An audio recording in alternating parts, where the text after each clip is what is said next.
Hi, I'm Suze Shana Brodax with Sage Leadership Strategies. And today I want to share a story with you. It's called the watermelon story. And my stepson recently moved back home. He's going through some transitions in his life. And I was making dinner the other night and I had put a huge watermelon on the counter. We belong to a community farm and I got it from the farm and I asked him to cut the watermelon. And he said, "Oh my gosh, I can't do that. That's too big. That's dense. There's no way to cut that watermelon." I said, "No, there is." And he was very reluctant. And I said, "You just need to grab a strong kitchen knife and you can get started." He wouldn't do it. So I grabbed the knife and I purposely cut halfway through the watermelon and I left the knife in and I said, "There, you got started. Just finish it." So he reluctantly cut the other half. He got two halves. I said, "There you go." Then he said, "Well, I don't know how to cut a watermelon. Like I don't know what's the right way to do it." I said, "You know what? There's no right way to do it."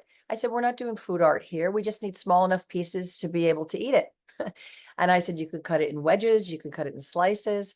He said, "Oh, okay." So then he starts cutting it. And then he got pieces that he couldn't really hold and he was afraid he was going to cut himself. And I said, "Okay, you could take a fork, give him a fork." And I said, "You could put the fork in that can hold the piece and then cut it. So you could cut it almost like a turkey. You're cutting a turkey."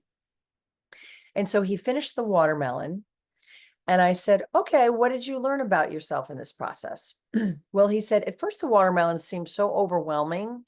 And then I realized, then you helped me with it. You helped me get started. Sometimes I have trouble getting started with things that feel overwhelming. And you helped me get started. And then I wasn't sure how to do it, but I came up with creative solutions and creative strategies. And I tried different things and I looked at it from a couple of different angles and I made sure I had enough leverage and my hands were protected." So we talked through all of this and I said, "Fantastic." I said, "So how does this apply to real life?" And he said, "Well, that is what happens with me in real life. I get frozen and I get overwhelmed and I don't know where to get started." And then we talked about sometimes you just need to find a place, any place, and just get started. And I said, "I want you to remember this watermelon story for the rest of your life because I think it applies to a lot of things." And he said, "Yeah, it really does."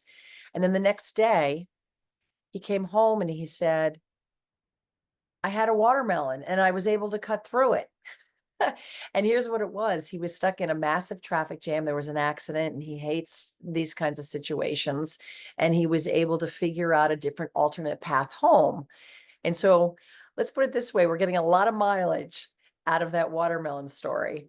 And so my question for you is, what's your watermelon in life? Is there a person, a project, or a situation that just feels so overwhelming that you put it off or you're not sure where to get started?